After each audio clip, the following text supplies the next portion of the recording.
आइए मेरे दोस्तों, आपका स्वागत है हमारे YouTube चैनल पर। सभी के मंगल की कामना करते हुए आइए, जैसा कि आप जानते हैं, सांख्य कारिका श्रीमद् ईश्वर कृष्ण जी द्वारा जो रचित है सांख्य कारिका, और उस पर गौड़पाद आचार्य जी का भाष्य है, वो हम श्रवण कर रहे हैं। आइए उसके आगे का श्रवण करें। सभी के मंगल की कामना करते हुए एक आप सभी का मैं धन्यवाद करता हूँ कि आप बहुत मन से सभी श्रवण कर रहे हैं, इसलिए सभी का मंगल चाहते हुए पुनः आइए श्रवण करें महाराज जी के श्रीमुख से सांख्य कारिका पर गौड़पादाचार्य जी का भाष्य। ईश्वर गुरु साक्षात् परम ब्रह्म तस्मै श्री गुरवे नमः।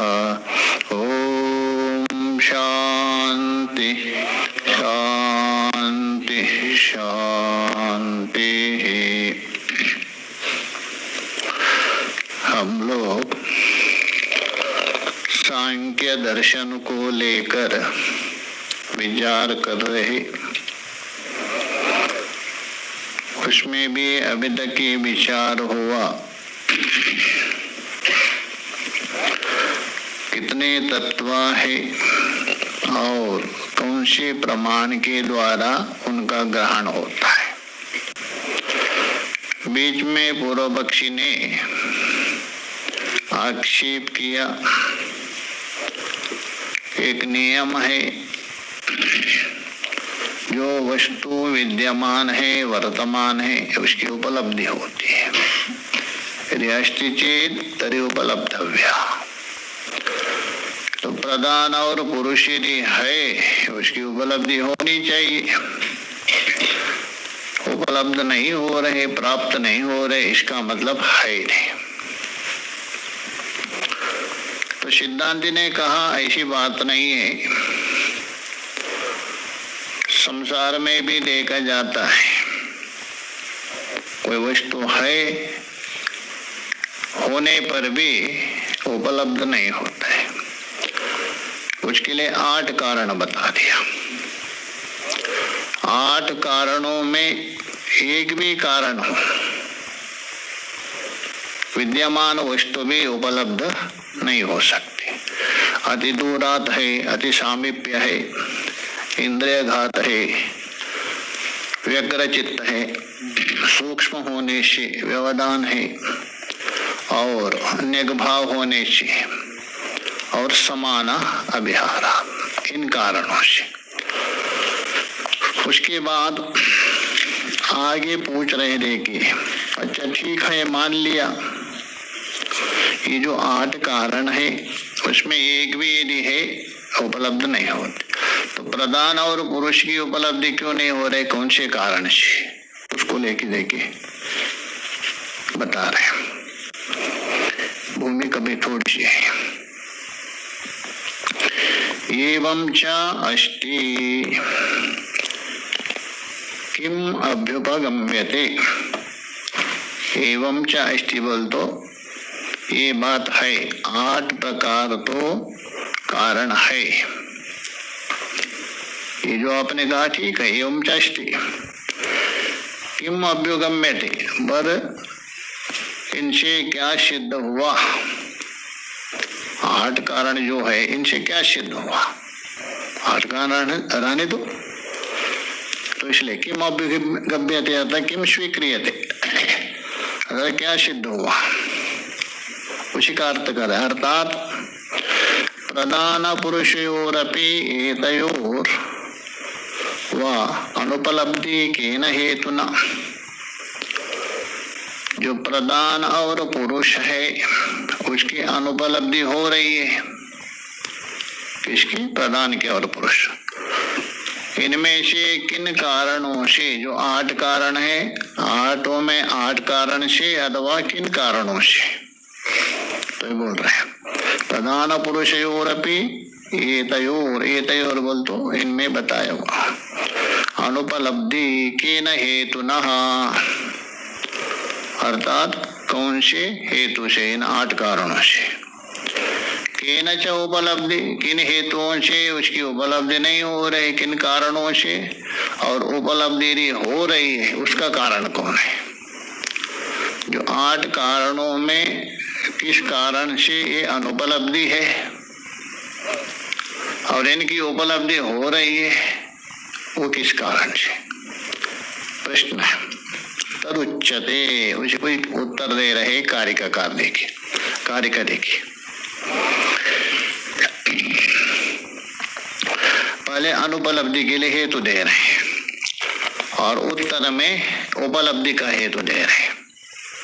8 कारण बताया था ना, इन 8 कारणों में किन कारणों से प्रधान और पुरुष की अनुपलब्धि है पूर्वार्ध में, और उत्तरार्ध में उनकी उपलब्धि के लिए हेतु दे रहे हैं। सूक्ष्म्यात् तदनुपलब्धि नाभावात् कार्यता तदुपलब्धि महदादि तच्च कार्यम प्रकृति विरूपम स्वरूपम च। आक्षेपकर्ता ने आक्षेप किया था इन 8 कारणों से कौन से कारण से अनुपलब्धि है, कौन, प्रधान और पुरुष।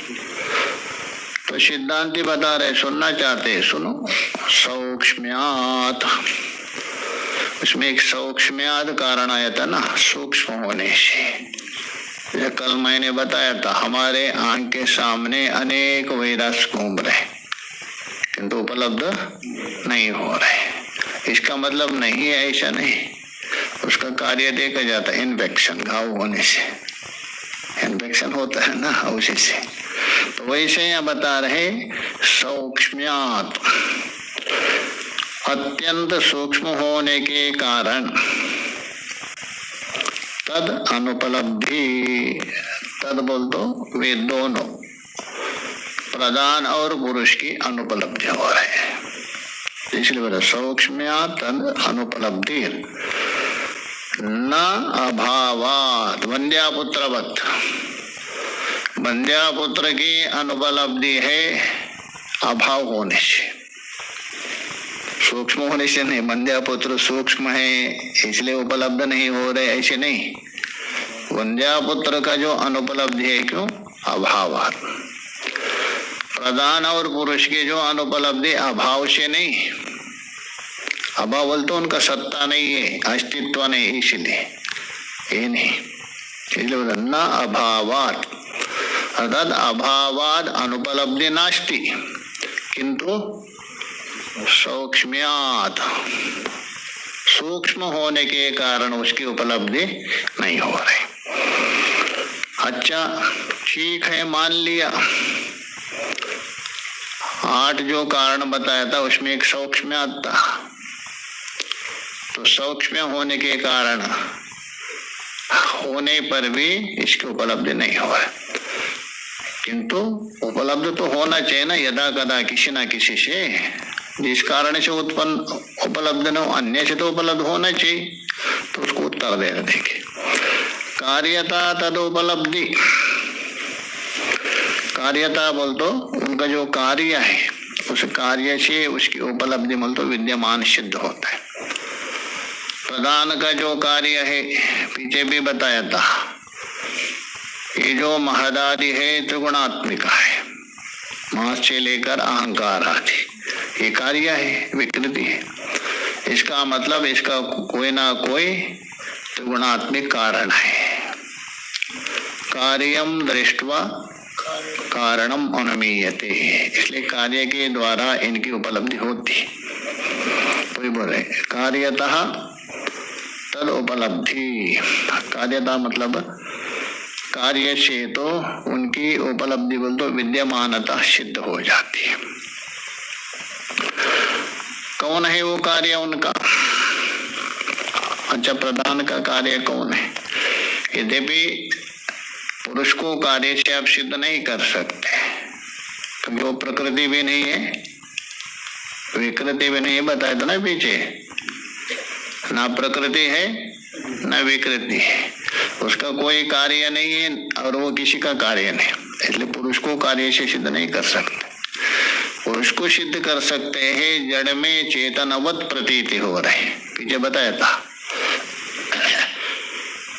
जो जड़ रथ आदि है उसमें क्रिया हो रहे, गमन आदि हो रहे, उसके द्वारा अनुमान किया जाता है क्या कि चेतन अधिष्ठित है। वैसे ही जड़ महद आदि में क्रिया हो रहे चेतनवत।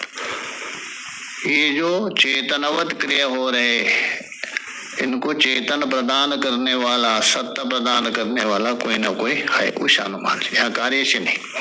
हाँ वो भी कार्य है किंतु ये कार्य नहीं, गमनादि कार्य, कार्य भी अलग अलग है ना। जैसा प्रदान परिणत होकर महदादि बना, उन कार्यों से प्रदान का सिद्धि होती, वैसा पुरुष का भी कार्य मतलब जो गमनादि जो है वो कार्य से लेकर पुरुष को ये कार्य लेना। तो इसलिए बता रहे महदादि तच्च कार्यम, तच्चा बोल तो उस प्रदान है, प्रकृति है, उसका कार्य कौन है महदादि।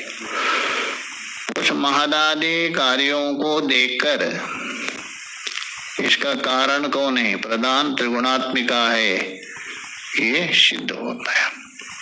पूछा था ना उन्होंने किस कारण से उपलब्ध होगा, कार्य के द्वारा उपलब्ध होता है, दोनों का उत्तर दिया। अच्छा ठीक है, महदादि हो गया कौन कार्य और प्रधान हो गया कारण। ऐसा तो कार्य और कारण में सादृश्यता रहती है, स्वरूपता रहती है, नहीं रहती। लाल तंतु होने से पट भी क्या है लाल होता है, और सफेद धागे होने से सफेद वस्त्र होता है। तो वैसे ही प्रधान और कार्य में स्वरूपता है, विरूपता, मतलब दोनों है। कार्य कारण में बिल्कुल स्वरूपता नहीं होती, होती है नहीं है, कुछ तो होती है, पूर्णता या नहीं होता है। पूर्णता यदि हो गया तो कार्य और कारण क्यों बोलेंगे, बिल्कुल यदि दोनों एक हो गया, ये कार्य है ये कारण नहीं बोल सकते। इसलिए स्वरूपता भी है विरूपता भी है कार्य कारण में, उसको बता रहे प्रकृति विरूपम स्वरूपम च। जो प्रकृति है अर्थात प्रधान, तो महदादि जो कार्य है ना जितने भी, वो कार्य कैसा है प्रकृति का स्वरूप भी है विरूप भी है। स्वरूप बोल दो सादृश्यता, स्वरूप का मतलब सादृश्य भी है, विरूप बोल तो विसादृश्यता अर्थात सादृश्यता का अभाव है, दोनों भी है। अब बताएंगे आगे भाष्य में देखिए। केनौ च उपलब्धि तदुच्यते, उसको बता रहे सौक्ष्म्यात् तद अनुपलब्धि, अर्थात उसकी अनुपलब्धि हो रही, प्रधान और पुरुष की अनुपलब्धि क्यों नहीं हो रही, तो उत्तर दिया सौक्ष्म्यात्, तद बोल तो तेषाम, प्रधान और पुरुषों की उपलब्धि नहीं होती। उसी का अर्थ कर देंगे, तद का अर्थ कर रहे प्रधानस्य इत्यर्थ, प्रधान का पहले प्रधान को सिद्ध कर रहे। प्रधानम सौक्ष्म्याद नोपलभ्यते, अरे पूर्व पक्षी जी प्रधान सूक्ष्म है, अव्यक्त है ना वो, तो इसलिए सूक्ष्म होने के कारण उसकी उपलब्धि नहीं हो रही। जैसे दृष्टांत दे रहे देखे, यथा आकाशे धूमा ऊष्मा जला निहारा परमाणवः संतोपि नोपलभ्यन्ते। जैसा आकाश में, जो आकाश है उसमें धूम है, आपने लकड़ी जला दिया, थोड़े दूर तक धूम दिखने लगता है, उसके बाद धूम गायब होता है।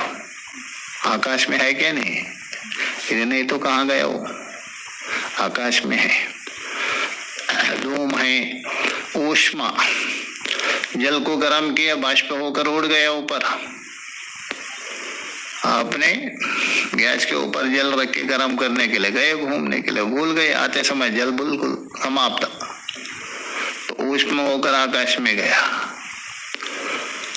और इसलिए बोले धूमः ऊष्मा। और जल भी लीजिए, जो जमीन में पड़ा हुआ जल, धूप से ऊपर गए जल है। और निहारा, निहारा बोल तो कोहरा, सूक्ष्म जो ओस पड़ते हैं ना, छोटे छोटे, कोहरा नहीं, ओस पड़ता है। ठंडी में ज्यादा ओस पड़ता, सारा गीला होता है। गीला होने से आपको मालूम पड़ता, आकाश में मालूम नहीं पड़ता है, उसमें बिल्कुल ठंडा होता है जल।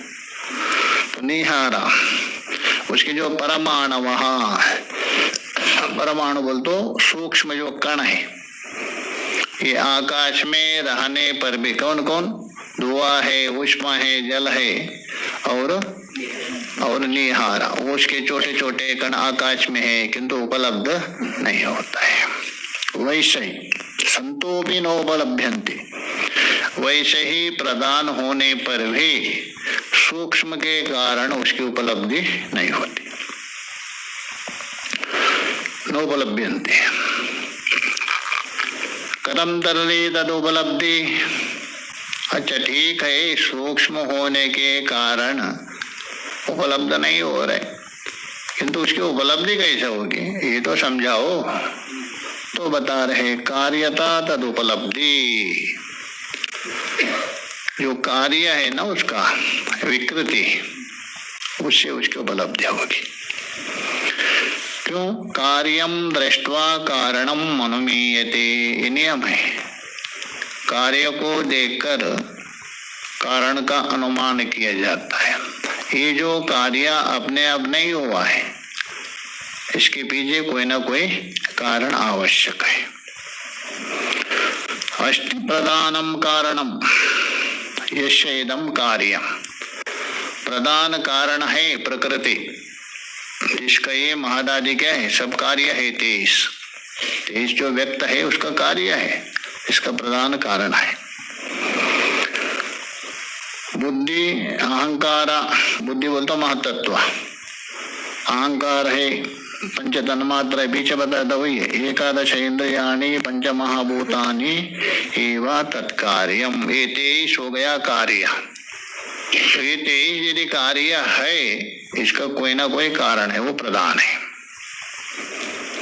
तत्कार्यम तच्च कार्यम, तत्कार्यम बोल तो तच्च कार्यम, तच्च बोल तो उस प्रकृति का ही ये 23 क्या है, कार्य है। वो जो कार्य है कौन, महदादि, प्रधान से उत्पन्न हुआ जो महदादि कार्य, वो कैसा है, प्रकृति विरूपम स्वरूपम च, प्रकृति से विरूप भी है कारण से, और स्वरूप भी, दोनों भी है। जैसे पिता से उत्पन्न हुआ पुत्र, स्वरूप भी रहता है, विरूप भी रहता है, पूरे के पूरा स्वरूप नहीं रहता है, कुछ अंश में स्वरूप रहता है, कुछ विरूप भी रहता है। प्रकृति प्रधानम, प्रकृति का मतलब प्रधानम, मूल में प्रकृति शब्द है ना, उसका नाम है प्रधानम। तस्य विरूपम, तस्य विरूपम बोल तो प्रकृतिर असदृशम, प्रकृति के सदृश नहीं है, प्रकृति से असदृशम, सदृश नहीं। स्वरूपम च, बिल्कुल विरूप भी नहीं है। यदि बिल्कुल विरूप हो तो कारण कैसा बनेगा, वो बिल्कुल विरूप हो तो कारण बनेगा ही नहीं, क्योंकि उपादान कारण है ना। हाँ, निमित्त कारण तो बिल्कुल विरूप हो सकता है, कोई आपत्ति नहीं,